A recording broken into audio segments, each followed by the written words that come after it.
ఒక గ్యాలరీ పెట్టడానికి నేను సాహసించలేదు. అయితే నాకు భగవంతుడు ఎలా ఫీల్ చేశాడంటే నాది మౌత్ పబ్లిసిటీ. అక్కడ కూచి గారు ఉన్నారు కదా, ఆయన చేత వేయిద్దాం, లేకపోతే ఇది వేయిద్దాం. అలాగే మొన్న రీసెంట్గా అలాంటి పబ్లిసిటీలో నాకు జరిగిన ప్లస్ ఏంటంటే టీటీడీ మ్యూజియం ఎంటర్ అవగానే పైన దశావతారాలు కావాలి, దాంతోపాటు అయ్యవారు అమ్మవారిని కూడా వేయాలంటే 5x5 క్యాన్వాస్ సైజులు పెద్ద పెద్ద క్యాన్వాసులని ఇవి వెయిట్ చేశారు మ్యూజియంలో. మొన్నే నా స్వహస్తాలతో అక్కడ అరేంజ్ చేసి వచ్చాం.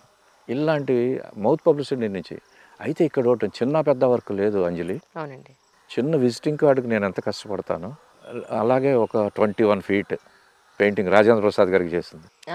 చాలా పెద్ద మ్యూరల్. అంటే ఫ్లోలో చెప్తున్నాను. రోజు ప్రసాద్ గారు ఫోన్ చేశారు, కూచిబాబు మనం కలవాలి. ఎయిర్పోర్ట్కి వచ్చే డైరెక్ట్ వెళ్ళాను.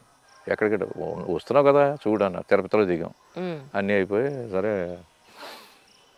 ఒక బిల్డింగ్ ముందర నించోబెట్టారు. ఇది నేను కట్టించిన బిల్డింగ్, స్వామి ఆశీస్సులతోటి.